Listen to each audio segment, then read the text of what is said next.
I think these days, especially in the States, you have to be a politician or an assassin or something to really be a superstar. They thought it would be a normal homecoming concert. Instead, 2,000 students watched in horror as Jim Morrison stumbled on stage, taunted the crowd, and got dragged away by police. But something extraordinary happened that night in Michigan. In the audience, a young boy watched Morrison's meltdown and thought, if this guy can do it, I can do it. And that moment birthed a whole new kind of music. Let's get into the details of full story. Jim Morrison was 21 when he walked along Venice Beach one summer day in 1965. He had dropped out of UCLA and didn't know where life was heading. On the beach, he ran into Ray Manzarek, who had been his classmate in film school. Ray was older, 26, and a skilled pianist. Jim told him he had been writing songs. When Ray asked to hear one,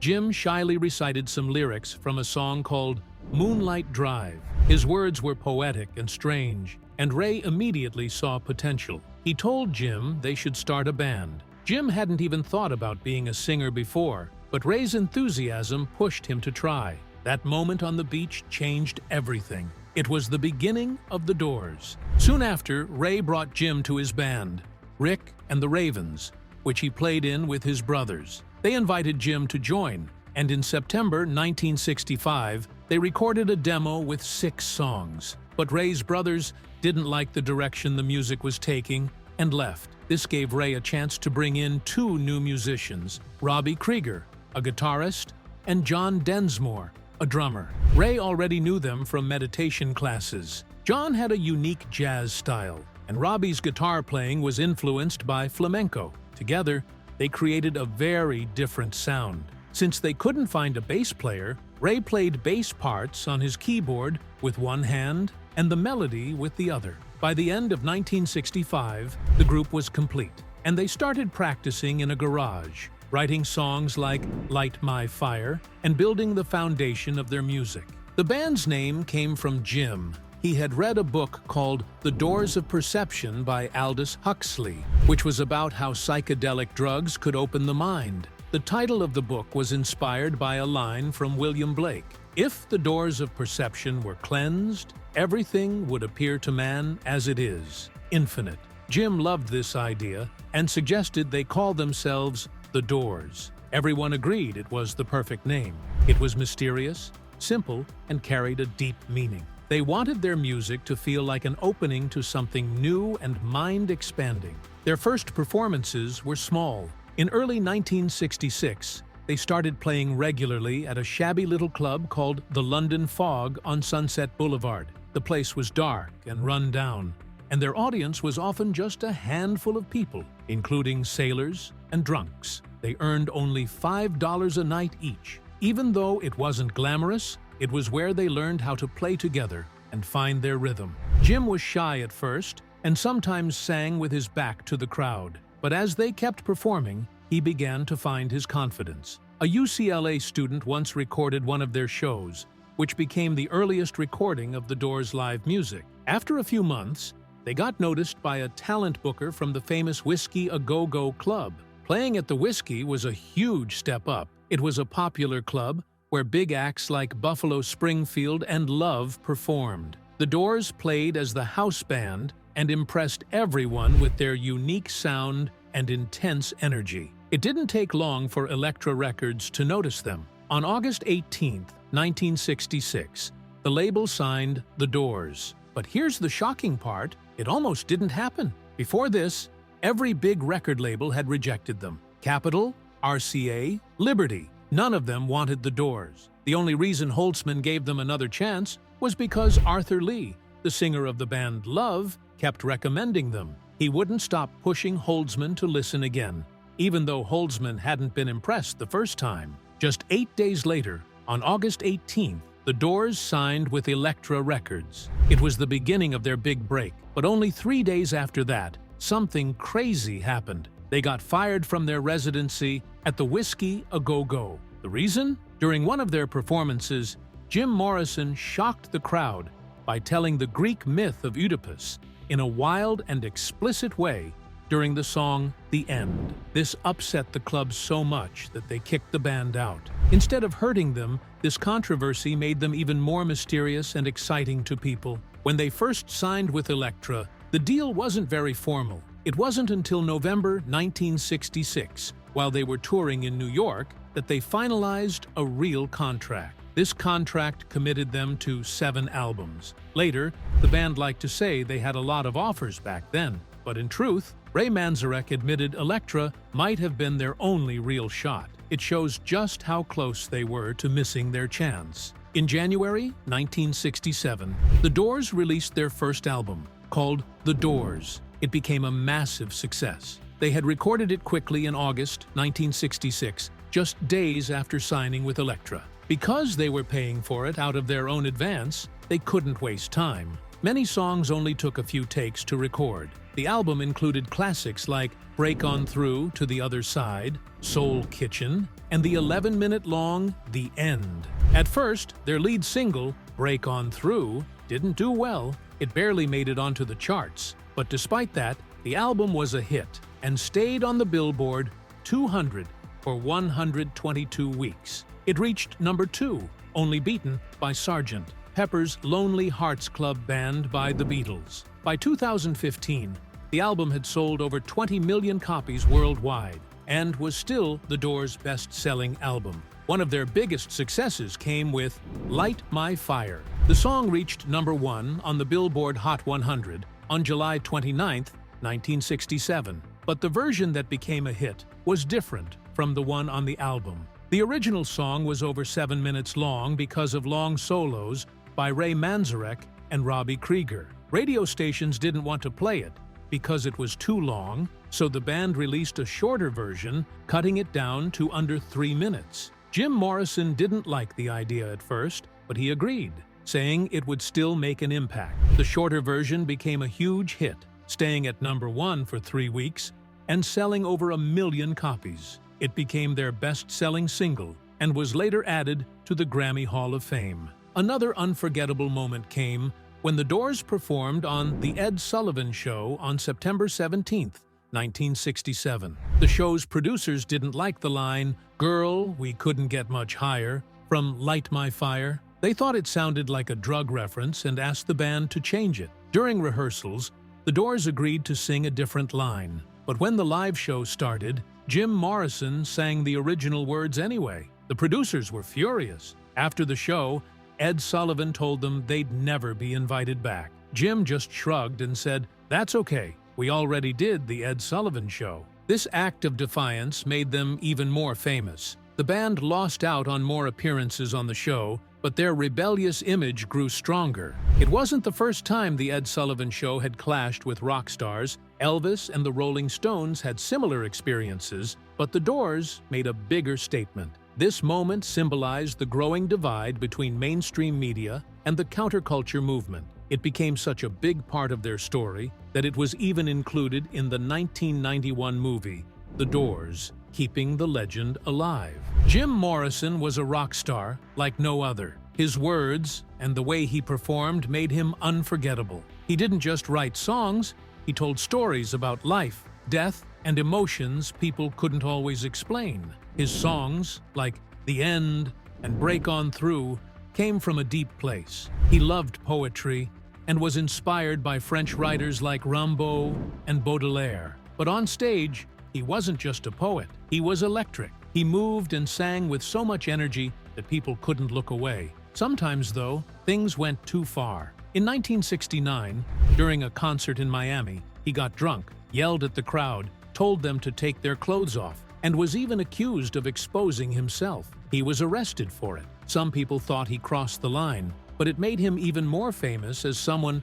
who didn't follow the rules. Jim wasn't just about shocking people. He could make a whole room feel like they were part of something magical. He used poetry during performances and even acted like he was part of a ritual, taking his audience into a kind of trance. When the Doors recorded The End, he went into an emotional zone and made up one of the song's most famous parts, right on the spot. He wasn't afraid to show raw feelings, which made the Doors a band people couldn't forget. Jim's childhood wasn't easy. He was born on December 8, 1943, and grew up in a strict military family. His dad was Admiral George Morrison, a powerful figure in the Navy. They moved around a lot, and the discipline at home was harsh. Jim didn't get along with his dad and eventually broke all ties with his family. When he became famous, he even told reporters his family was dead, which deeply hurt them. But those tough family relationships influenced his music. Songs like "The End" showed how much pain and conflict he carried inside. His brother once said, their parents used to scold them in a way that felt more like an attack than discipline. That upbringing shaped Jim's rebellious side and his struggles with authority. Jim's life became wild as the Doors grew famous. In his college years, he started experimenting with drugs like LSD. He believed psychedelics could open his mind and inspire his music. For a time, it worked. He wrote some of the Doors' most famous songs while under the influence. But things got darker as time went on. By 1968, his drinking was out of control. He started mixing alcohol with drugs like cocaine and heroin. It hurt his performances and his relationships. In July 1971, Jim died in Paris at the age of 27. He was found in a bathtub. The official cause was heart failure, but many believe it was a heroin overdose.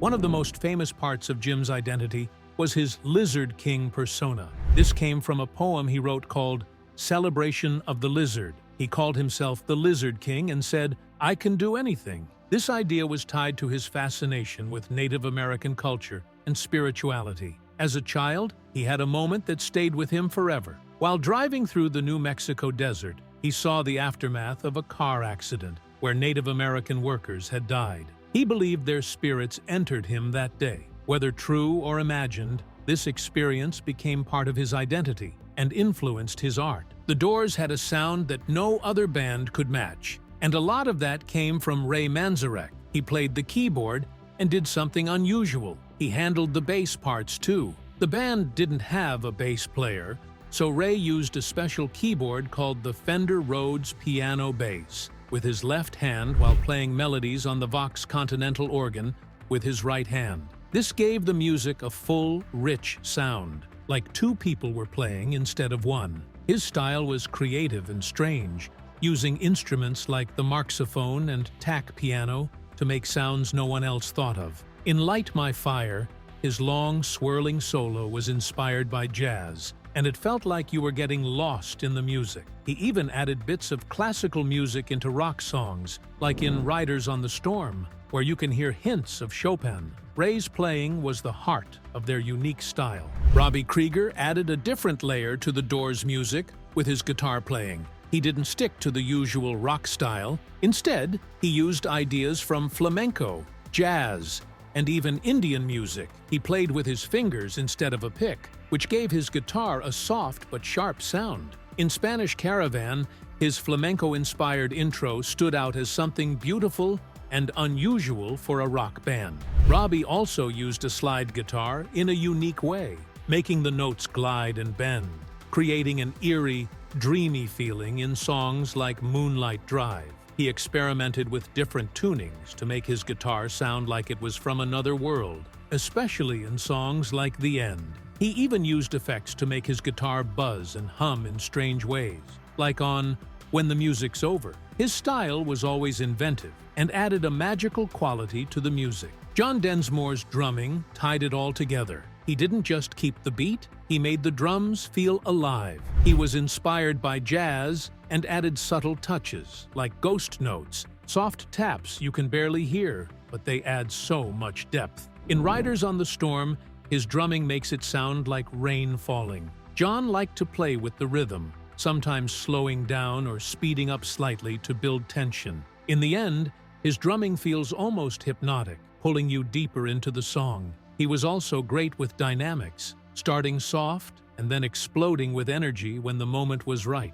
In Light My Fire, you can hear how he moves between gentle beats and big, powerful fills, making every moment exciting. His drumming wasn't just background, it told its own story. The Doors didn't have a bass player, which could have been a problem, but instead, it became part of their magic. Ray Manzarek's ability to play bass lines on one keyboard while playing melodies on another gave their music a unique sound. In the studio, they sometimes brought in bass players for specific songs like Carol Kay on Break On Through, To the Other Side. But live, it was all up to Ray, Robbie, and John to fill the space. Robbie would play lower guitar notes to add depth, and John would make his drumming more active to keep everything balanced. This setup pushed them to be more creative, and they often wrote songs that didn't follow traditional patterns. Songs like The End and When the Music's Over are long, experimental, and full of surprises, showing how their unique approach let them break the rules of rock and create something completely their own. In December 1967, Jim Morrison, the singer of The Doors, was arrested on stage during a live concert. This happened in New Haven, Connecticut. Before the show, Morrison was backstage with a woman when a police officer, who didn't recognize him, told them to leave. Morrison refused, so the officer sprayed him with mace. This made the concert start late, and Morrison was angry. When he finally got on stage, he told the audience what happened. He mocked the police, calling them little blue men. The police didn't like this. A police lieutenant stopped the concert and told Morrison to leave, but he didn't listen. 2 officers came on stage and dragged him off. Someone in the crowd filmed this moment, and it became famous. Morrison was charged with causing trouble and resisting arrest. He paid a $25 fine, but never went to court. After that, he was wanted in New Haven for the rest of his life. This event made Morrison even more famous as a rebel and troublemaker. In 1969, there was another big incident. It happened at a concert in Miami. The venue was an old hangar with no air conditioning, and it was packed with twice as many people as it could hold. Morrison came to the show drunk. He started yelling at the crowd, calling them idiots and slaves. Then, things got worse. Morrison started saying rude words and acting crazy. Some people said he even exposed himself on stage, but no one took a clear picture of it. A few days later, the police charged him with indecent exposure and public drunkenness. This Miami concert caused big problems for the band. Venues canceled their shows, and the Doors couldn't tour anymore. It was a turning point for the band and for Morrison. Morrison's trial for the Miami incident started in 1970. Many people testified, but their stories didn't always match. There were no photos proving that Morrison exposed himself. His bandmates said they didn't see anything wrong. Morrison denied the charges and spoke calmly in court. Even though the evidence wasn't clear, the jury found him guilty of indecent exposure and using bad language. He was sentenced to 6 months in jail and a $500 fine. But Morrison didn't go to jail right away because he was appealing the case. Before the appeal was finished, he moved to Paris in 1971. A few months later, he died at the age of 27. The case was never resolved. These incidents damaged the band's career. Many venues and radio stations banned them. The Miami concert was a big blow, but they still managed to record one last album with Morrison, L.A. Woman. It was considered one of their best works. Years later, in 2010, Florida's governor gave Morrison a posthumous pardon, but his widow criticized the pardon, saying it didn't erase the pain caused by the trial. The Doors had trouble with censorship even before Miami. In 1967, they performed on The Ed Sullivan Show. The producers asked them to change the lyrics of Light My Fire, but Morrison sang the original version. This got them banned from the show. Other incidents, like Morrison's arrest in New Haven, gave them a reputation for being difficult.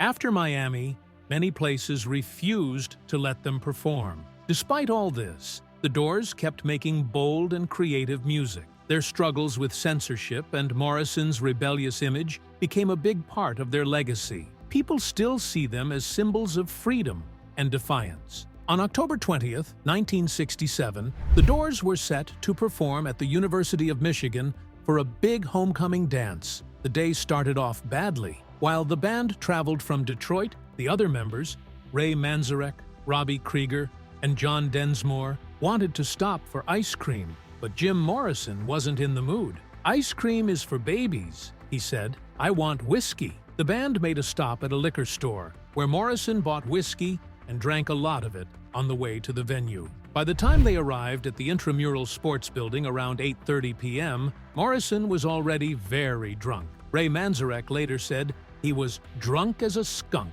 The concert was already running late, and things were not looking good backstage.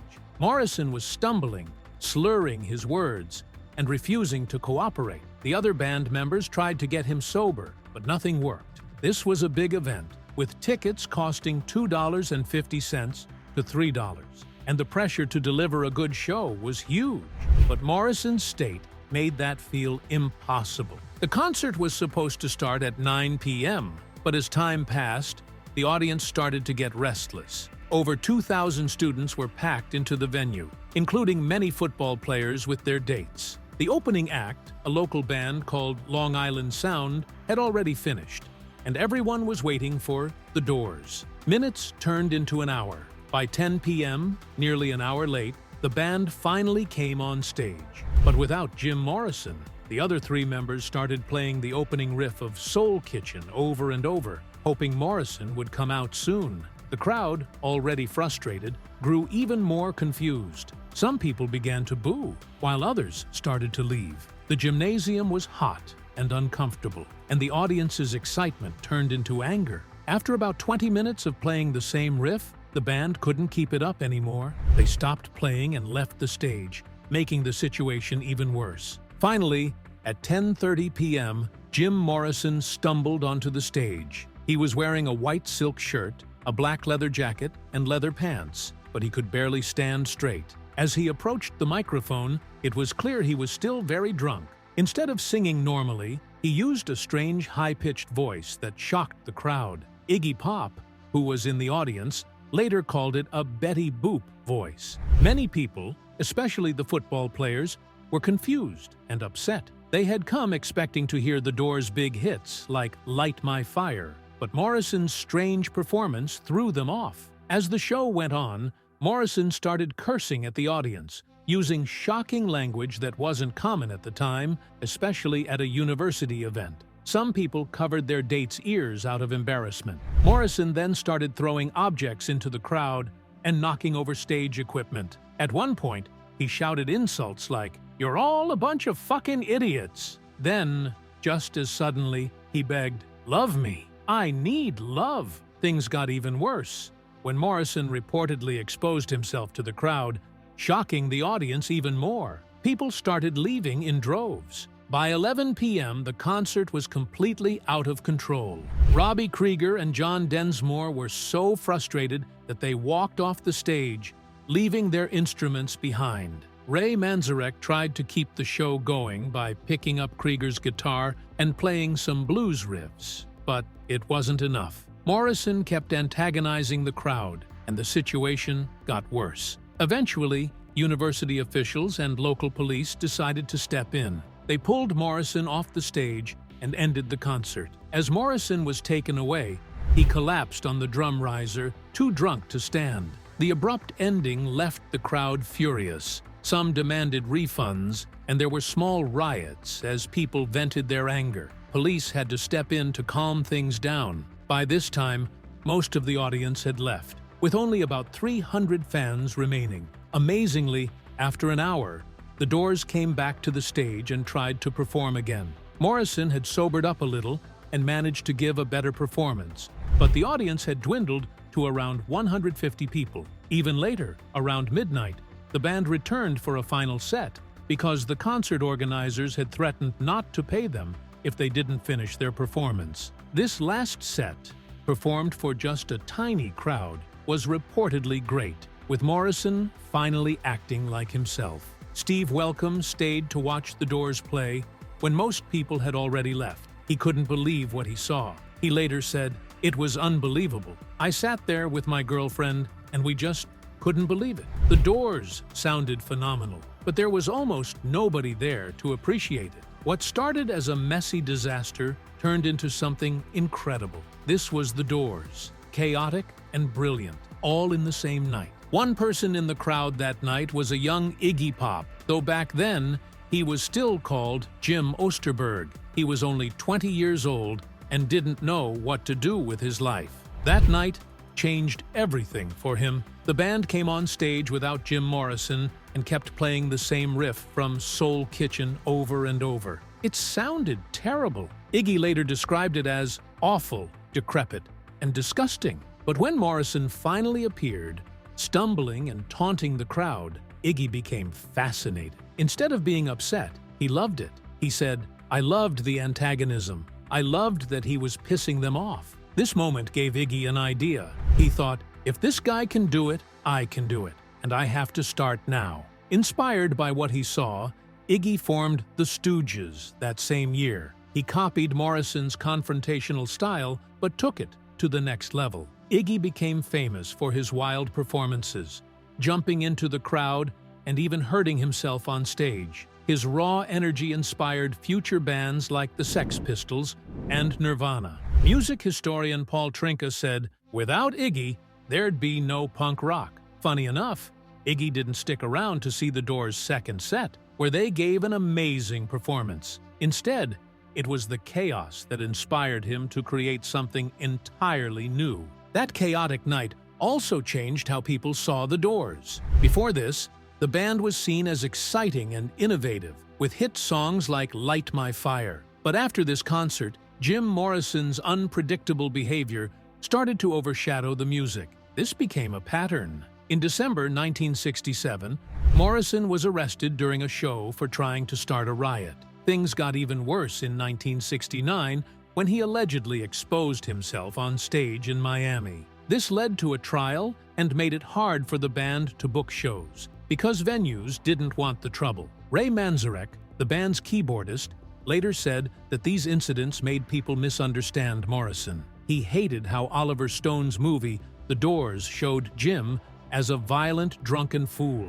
He said, "That wasn't Jim. When I watched the movie, I thought, who is this jerk?" Despite all the drama, the band stayed popular. They released 8 gold albums, and their music is still loved today. But people often focus on Morrison's antics instead of the band's talent, and that has shaped how they're remembered.